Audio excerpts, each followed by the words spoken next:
अमृतसर पंजाब के उत्तर पश्चिम में एक बहुत ही रंग बिरंगा शहर है जिसका इतिहास बहुत समृद्ध है। आध्यात्मिक महत्व बहुत ज्यादा है। बाजार बहुत चहल पहल वाले हैं, स्वादिष्ट खाना है और सांस्कृतिक जगहें हैं। चौथे सिख गुरु रामदास जी ने 1577 में इसकी स्थापना की थी और अमृतसर सिख विरासत और भारतीयों के हौसले का प्रतीक बन गया है। अमृतसर की शुरुआत गुरु रामदास जी से होती है, जिन्होंने सिख समुदाय के लिए एक आध्यात्मिक केंद्र बनाने का सपना देखा था। उन्होंने एक पवित्र सरोवर, जिसे अमृत सरोवर या अमृत का कुंड कहते हैं, उसका निर्माण शुरू करवाया और उसी के चारों ओर शहर बस गया। इसी सरोवर के बीच में हरमंदिर साहिब बनाया गया, जिसे हम स्वर्ण मंदिर के नाम से जानते हैं। सदियों से अमृतसर ने कई ऐतिहासिक घटनाएं देखी हैं, जैसे विदेशी आक्रमण, महाराजा रणजीत सिंह के नेतृत्व में सिख साम्राज्य का उदय और भारत की आजादी की लड़ाई के महत्वपूर्ण पल। अमृतसर के बीचों बीच स्वर्ण मंदिर है, जो सिख धर्म का सबसे पवित्र धार्मिक स्थल है। इसके चारों तरफ से प्रवेश द्वार हैं, जो खुलेपन और स्वीकृति का प्रतीक है और हर तरह के लोगों का स्वागत करते हैं। मंदिर की वास्तुकला हिंदू और इस्लामी शैलियों का मिश्रण है और इसका सुनहरा रूप अमृत सरोवर में खूबसूरती से झलकता है। यहाँ का शांत वातावरण गुरु ग्रंथ साहिब, जो सिख धर्म का मुख्य धार्मिक ग्रंथ है, के निरंतर पाठ से और भी शांत हो जाता है। स्वर्ण मंदिर की एक खास बात लंगर है, एक ऐसा सामुदायिक रसोई घर जहां हर रोज हजारों लोगों को मुफ्त खाना खिलाया जाता है, जो निस्वार्थ सेवा और समानता के सिख सिद्धांतों को दर्शाता है। मंदिर परिसर में अकाल तख्त भी है, जो खालसा का सबसे ऊंचा धार्मिक स्थान है, और सेंट्रल सिख म्यूजियम भी है, जो सिख धर्म के समृद्ध इतिहास और विरासत को दिखाता है।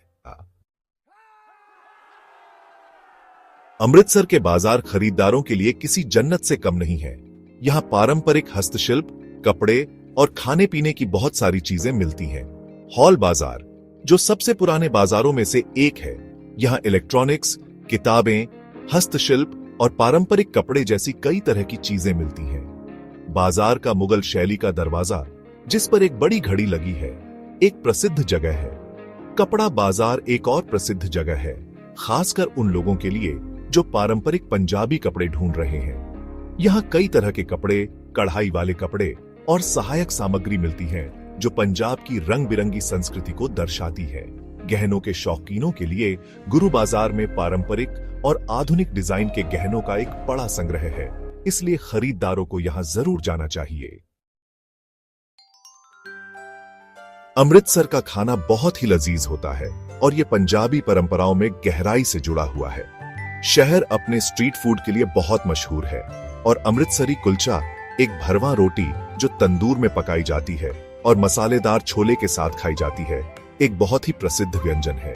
कान्हा स्वीट्स अपनी स्वादिष्ट पूरी आलू और जलेबी और गुलाब जामुन जैसी मिठाइयों के लिए प्रसिद्ध है। एक और प्रसिद्ध भोजनालय भ्रावाम दा ढाबा, यहाँ आपको असली पंजाबी खाने का अनुभव मिलेगा, जैसे सरसों का साग और मक्की की रोटी। अमृतसर की यात्रा लस्सी के बिना अधूरी है। लस्सी एक पारंपरिक दही वाला पेय है। ज्ञानचंद लस्सी वाले अपनी मलाईदार और स्वादिष्ट लस्सी के लिए प्रसिद्ध है, जो शहर की भागदौड़ से एक ताजा एहसास दिलाती है। अमृतसर से लगभग 11 किलोमीटर पश्चिम में स्थित राम तीर्थ मंदिर का बहुत बड़ा ऐतिहासिक और पौराणिक महत्व है। माना जाता है कि यह ऋषि वाल्मीकि का आश्रम था, जो रामायण के लेखक थे, और इस जगह को भगवान राम के जुड़वां बेटों लव और कुश का जन्म स्थान माना जाता है। मंदिर परिसर में एक प्राचीन सरोवर है। माना जाता है कि इसे हनुमान जी ने खोदा था, और एक झोपड़ी है जहां सीता ने अपने बेटों को जन्म दिया था। यहाँ हर साल लगने वाला मेला भक्तों और पर्यटकों को आकर्षित करता है और हिंदू पौराणिक कथाओं और परंपराओं की झलक दिखाता है। वाघा बॉर्डर, जो अमृतसर से लगभग 30 किलोमीटर दूर है, भारत और पाकिस्तान के बीच की सीमा है। यह बीटिंग रिट्रीट समारोह के लिए प्रसिद्ध है। 1959 से दोनों देशों द्वारा की जाने वाली एक सैनिक परंपरा है। जैसे ही सूरज ढलता है, बॉर्डर सिक्योरिटी फोर्स, भारत और पाकिस्तान रेंजर्स के जवान एक साथ परेड करते हैं, जिसमें ऊंचे कदम और सलामी होती है। समारोह का अंत राष्ट्रीय ध्वजों को उतारने के साथ होता है, और जवानों के बीच हाथ मिलाने के साथ, जो प्रतिस्पर्धा और भाईचारे दोनों का प्रतीक है। ये नजारा देखने हर रोज बहुत से लोग आते हैं और देशभक्ति और एकता की भावना पैदा होती है। अमृतसर एक ऐसा शहर है जो अपनी ऐतिहासिक विरासत को जीवंत सांस्कृतिक रीति रिवाजों के साथ जोड़ता है। गोल्डन टेम्पल की आध्यात्मिक शांति से लेकर बाजारों की चहल पहल तक, समृद्ध पाक परंपराओं और राम तीर्थ मंदिर और वाघा बॉर्डर जैसे महत्वपूर्ण ऐतिहासिक स्थलों तक, अमृतसर एक ऐसा अनुभव प्रदान करता है जो अतीत और वर्तमान दोनों से जुड़ा है। इस शानदार शहर की यात्रा सिर्फ इसकी गलियों से गुजरना नहीं है, बल्कि पंजाब की आत्मा और इसकी विरासत में डूब जाना है। मेरा अमृतसर से नाता रहा है क्योंकि मेरा जन्म 1951 में चविंदा कलन नाम के गांव में हुआ था, जो अमृतसर से 20 किलोमीटर दूर है, और जीवन भर मेरा इस शहर से नाता रहा है। मेरा वीडियो देखने के लिए धन्यवाद। और भी दिलचस्प वीडियो के लिए मेरे चैनल को सब्सक्राइब करें।